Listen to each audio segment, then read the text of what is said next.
أما بعد فأعوذ بالله من الشيطان الرجيم بسم الله الرحمن الرحيم لقد من الله على المؤمنين إذ بعث فيهم رسولا من أنفسهم يتلو عليهم آياته ويزكيهم ويعلمهم الكتاب والحكمة قال النبي صلى الله عليه وسلم احفظ الله يحفظك احفظ الله تجده تجاهك وإذا سألت فاسأل الله وإذا استعنت فاستعن بالله واعلم أن الأمة لم اجتمعت على أن ينفعوك بشيء لم ينفعوك إلا بشيء قد كتبه الله لك وإن اجتمعت على أن يضروك بشيء لم يضروك إلا بشيء قد كتبه الله عليك أو كما قال عليه الصلاة والسلام. میرے عزیز بھائیوں، پچھلے ہفتے یہ بات آئی تھی کہ اللہ کے نبی علیہ السلام نے حضرت ابن عباس رضی اللہ تعالیٰ عنہ کو 5 چیزوں کی نصیحت فرمائی تھی، اور وہ 5 چیزیں در حقیقت پوری امت کے لیے تعلیم تھی کہ اگر کوئی بندہ بھی ان 5 چیزوں کو اپنی زندگی میں شامل کر لے گا تو اللہ رب العزت والجلال دین اور دنیا دونوں راستے اس کے لیے آسان فرما دے گا.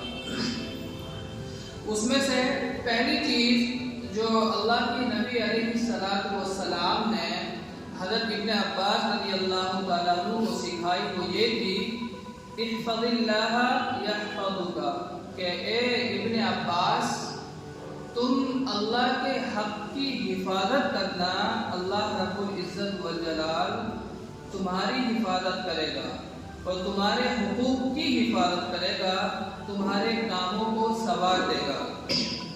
اور تم اللہ کے حق کی حفاظت کرو گے تو تم جہاں کہیں بھی ہوں گے اللہ رب العزت والجلال کی مدد تمہارے ساتھ شامل حال رہے گی. تو اب یہ ہمارے اوپر ہے، اگر ہم چاہتے ہیں کہ واقعتاً اللہ رب العزت والجلال کے حفظ و امان میں ہم زندگی گزاریں تو پھر ہمیں چاہیے کہ ہم اللہ رب العزت والجلال کے جو حقوق ہیں، جو اللہ رب العزت والجلال نے کچھ چیزیں ہمارے اوپر لازم اور ضروری قرار دی ہے، جو فرض ہیں، ہمیں چاہیے کہ ان کو اپنی زندگی میں شامل کر لیں. ظاہر سی بات ہے ان چیزوں کو جب ہم اپنی زندگی میں شامل کر لیں گے تو اللہ رب العزت والجلال کی مدد بھی ہمارے ساتھ ہوگی. اور اگر اس اصول اور ضابطے سے ہٹ کر ہم زندگی گزاریں گے جو طریقہ اللہ اور اس کے نبی صلی اللہ علیہ وسلم نے بتایا ہے تو اس کا نتیجہ ابھی فی الحال ہمارے سامنے موجود ہے. پورے ورلڈ کے اندر اگر ہم دیکھیں تو مسلم آبادی یہ دوسرے نمبر کی آبادی ہوتی ہے پوری دنیا کے اندر، لیکن آپ دیکھو اس سب کے باوجود ہر بندہ اپنی لائف میں بالکل مست ہے، کسی کو دوسرے کی فکر نہیں ہے، جبکہ یہ اصول نہیں ہے زندگی گزارنے کا. مثال کے طور پر گھر کا جب کوئی ایک بندہ بڑا ہوتا ہے، آپ اندازہ لگائیے اگر وہ صرف اپنے بارے میں سوچنے لگے، اپنی لائف کے بارے میں سوچنے لگے، بیوی بچوں کی فکر نہ ہو تو پھر وہ گھر نہیں رہتا بلکہ وہ گھر برباد ہو جائے گا. بالکل اسی طرح ہمارے آس پاس کے جو لوگ ہیں اگرچہ سگے بھائی نہیں ہیں لیکن ایمان کے رشتے سے وہ ہمارے بھائی ہیں.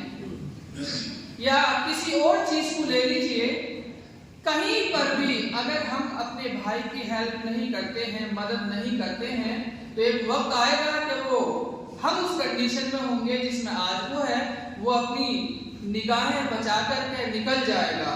تو اللہ کے نبی صلی اللہ علیہ وسلم کی جو تعلیمات ہے، فی الحال جو ہمارا لائف سٹائل ہے زندگی گزارنے کا وہ بالکل الگ ہے. اپنے آپ میں مست رہ کر کے ہم اپنی زندگی گزار رہے ہیں، نتیجہ ہمارے سامنے ہے. تو ہمیں چاہیے کہ ہم اپنے آس پاس کے ماحول کو بھی اچھا کریں اور ایک دوسرے کی دیکھ ریکھ بھی کریں. جس طریقے سے سب سے پہلا حق اگر کسی کا ہوتا ہے تو ہم دیکھتے ہیں اپنے گھر والوں کے لیے ہم راتوں کی محنت کرتے ہیں. اسی طریقے سے اگر ہر بندہ اپنے آس پاس کا خیال رکھنے لگے تو ظاہر سی بات ہے ماحول کچھ اور ہی نکل کر کے آئے گا. تو ہم اللہ رب العزت والجلال کے حقوق کی حفاظت کریں گے. آج دیکھیے اللہ رب العزت والجلال نے ایسی نعمت ہم کو دے رکھی ہے. ابھی چند سال پہلے ایک وائرس آیا تھا کورونا, پوری دنیا لاک ڈاؤن ہو گئی. اس وقت ایسا سسٹم بنا کہ آپ چاہ کر بھی مسجد کے اندر نہیں آ سکتے تھے. جھگڑے ہو رہے ہیں کہ صاحب میرا نام لکھ لو میں پڑھوں گا. وہ بندہ بھی اپنا نام لکھوانے کے لیے تیار تھا جو مسجد میں آتا نہیں تھا. یہ خوش نصیبی سمجھے ہم کہ ہمارے آس پاس میں ہر 2 گھر کے بعد اللہ رب العزت والجلال نے مسجد بنائی ہے. خدا کے واسطے اپنی مسجدوں کو آباد کریں, اپنے دن کی شروعات اچھے طریقے سے کریں. یاد رکھیے آج ہم جان بوجھ کر اپنے نگاہوں کو بند کر لیتے ہیں, سننا بند کر دیتے ہیں جب اللہ رب العزت والجلال کی آواز آتی ہے. لیکن اللہ نہ کرے کہیں ایسا نہ ہو کہ وہ وقت بھی آئے ہم مسجد میں جانا چاہیں لیکن ہم جا نہ سکیں.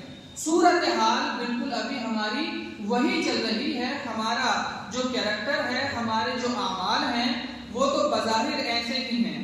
اس لیے ہمیں ضرورت ہے کہ ہم اپنے لائف اسٹائل کو ذرا چینج کریں, اپنے زندگی گزارنے کے طریقے کو بدلیں. اگر نہیں بدلا تو یاد رکھیے بہت بڑا نقصان ہوگا.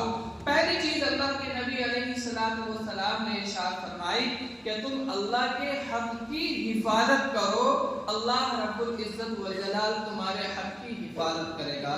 کہیں ایسا نہ ہو کہ ہم دوسرے کا حق مان لیں, کسی کے پیسے آ رہے ہوں تو ہم بھول جائیں.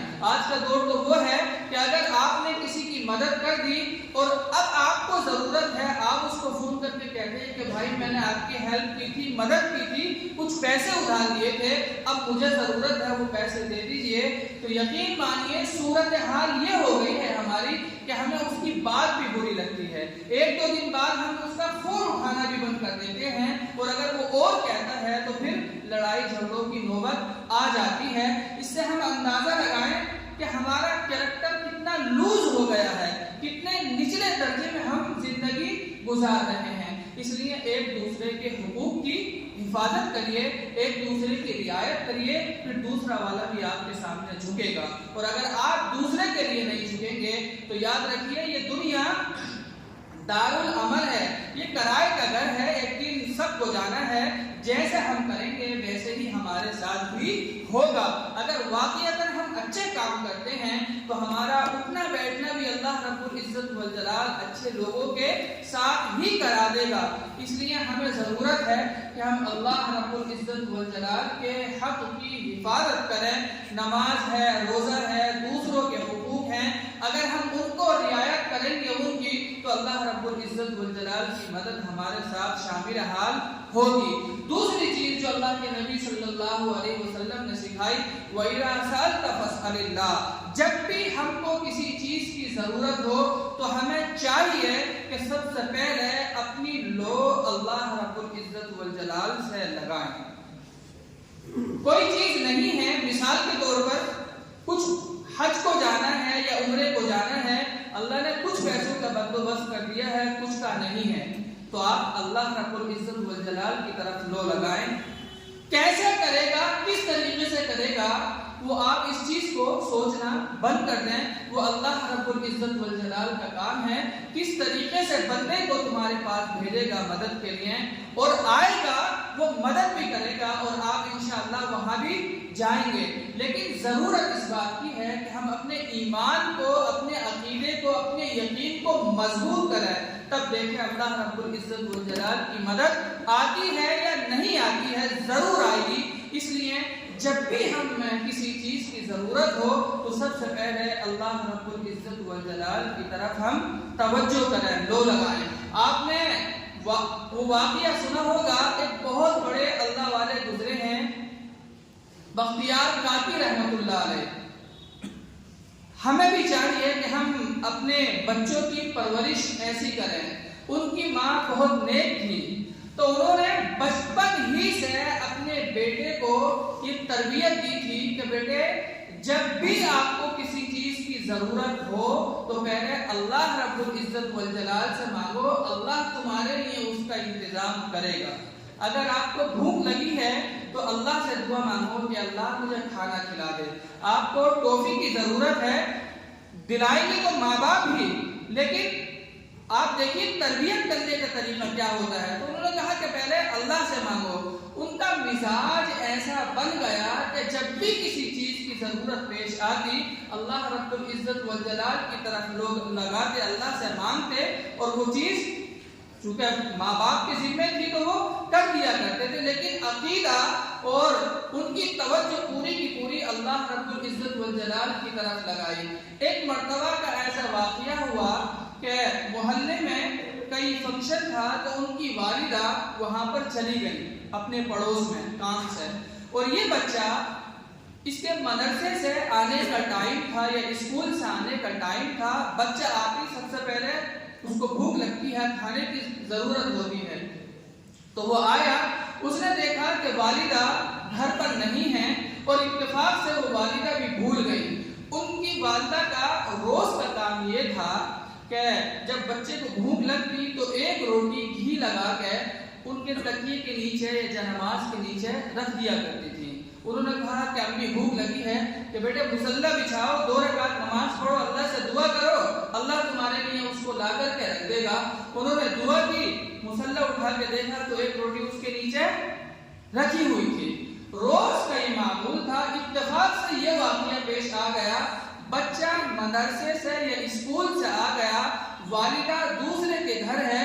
اب جب ان کو معلوم ہوا کہ وہ میرے بچے کے آنے کا وقت ہو گیا، کہیں ایسا نہ ہو کہ جب وہ راز اللہ رب العزت والجلال کے اور میرے درمیان تھا کہیں وہ فاش نہ ہو جائے. آج بچہ جب دیکھے گا مصلی اٹھا کر کے تو اس کو تو روٹی نہیں ملے گی چونکہ میں نے رکھی نہیں ہے.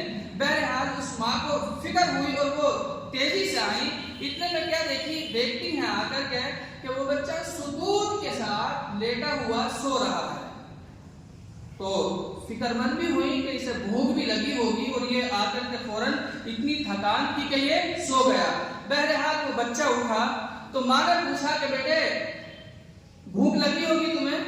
کہ نہیں امی جان، آپ نے کہا تھا نا کہ جب بھی کسی چیز کی ضرورت ہو تو 2 رکعت نفل پڑھنا اور اللہ سے دعا کرنا اور اس کے بعد اللہ رب العزت والجلال آپ کو وہ چیز عطا کر دے گا. تو میں گھر آیا، آپ اتفاق سے تھی نہیں، میں نے وضو کیا، 2 رکعت نماز پڑھی، مصلی پر بیٹھ کر اللہ سے دعا کی. تو جب میں نے بعد میں مصلی اٹھا کر کے دیکھا تو روٹی تھی، وہ میں کھا کر کے سو گیا. لیکن امی جان یہ بات بتائیے، آج کی روٹی اور دنوں کی روٹیوں سے بہت اچھی تھی، بہت شاندار تھی. یہ دیکھیے تربیت کرنے کا کیا طریقہ ہوتا ہے. اللہ رب العزت والجلال کی ایسے موقع پر مدد آتی ہے. وہ والدہ بھول گئی تو اللہ رب العزت والجلال نے غیبی طور سے اس کا انتظام کیا. نتیجہ آپ دیکھیے ان کی پرورش کا. پوری دنیا کے اندر وہ اللہ کا ولی تمام لوگوں کے دلوں میں موجود ہیں اور لوگ مثال دیتے ہیں ان کی. اللہ رب العزت والجلال ہمیں بھی ان کے جیسا بنا دے اور ہماری نسلوں کو بھی نیک بنا دے. اس لیے ضرورت ہے کہ ہم اپنی توجہ، اپنا جو یقین ہے اللہ کے ساتھ مضبوط کریں. اللہ رب العزت والجلال کے ساتھ جب یقین مضبوط ہوگا تو بہت سارے کام جو ہمارے پینڈنگ میں پڑے ہوئے ہیں، جو اٹکے ہوئے ہیں، اللہ رب العزت والجلال ان کو نکال دے گا. کتنے لوگ ایسے ہوں گے کہ آپ کے پیسے ہیں ان کے اوپر لیکن آپ مانگتے ہیں تو ان کو برا لگتا ہے. آپ کو ضرورت ہے، آپ اللہ کی طرف متوجہ ہوں، دعا کریں، اللہ رب العزت والجلال اس بندے کے دل میں ڈالے گا. اور آپ جا رہے تھے پہلے، اب یہ بندہ خود آئے گا دینے کے لیے اور ہو سکتا ہے معافی تلافی بھی کرے کہ بھائی مجھ سے غلطی ہو گئی، اتنا ٹائم میں نے آپ کے تاخیر سے یہ پیسے میں آپ کو دے رہا ہوں. تو جب بھی مانگو اللہ رب العزت والجلال سے کوئی بھی چیز مانگو. دوسرا، اللہ رب العزت والجلال نے جو طریقہ بتایا ہے رزق تلاش کرنے کا، اس کو تلاش ہے. اور تیسری چیز اللہ کے نبی صلی اللہ علیہ وسلم نے فرمائی وَإِنْ اسْتَعَنْتَ فَاسْتَعِنْ بِاللَّهِ، مدد صرف اور صرف اللہ رب العزت والجلال سے مانگو۔ چوتھی چیز، جب تک اس دنیا کے اندر تم زندگی گزار رہے ہو، تم کو نہ تو کوئی بندہ نفع پہنچا سکتا ہے جب تک کہ اللہ رب العزت والجلال نہ چاہے۔ اور پانچویں چیز، جب تک تمہاری زندگی اس دنیا کے اندر گزر رہی ہے، اگر اللہ رب العزت والجلال نہ چاہے تو اس کائنات کا کوئی ذرہ بھی آپ کو نقصان نہیں پہنچا سکتا۔ اس یقین کو ہم مضبوط کر لیں، جب اس طریقے سے ہم زندگی گزاریں گے تو یاد رکھیے اللہ رب العزت والجلال کبھی بھی ہمیں بے یار و مددگار نہیں چھوڑے گا۔ اس لیے ہمیں ضرورت ہے کہ ہم اپنے لائف اسٹائل کو ذرا چینج کریں اور اس طریقے سے گزارنے کی کوشش کریں جو طریقہ اللہ رب العزت والجلال نے ہمیں بتایا ہے۔ یہ دنیا میرے بھائی کرائے کا گھر ہے، ہر کسی کو خالی کرنا ہے۔ اس سے پہلے کہ وہ وقت آئے کہ زبردستی خالی کرا لیا جائے، ہمیں چاہیے کہ ہم توبہ کریں اپنی پچھلی زندگی سے، اور آئندہ جو آنے والی زندگی ہے ہمیں چاہیے کہ اس کو اللہ کے نبی صلی اللہ علیہ وسلم کے بتائے ہوئے طریقے کے مطابق اپنی زندگی گزاریں۔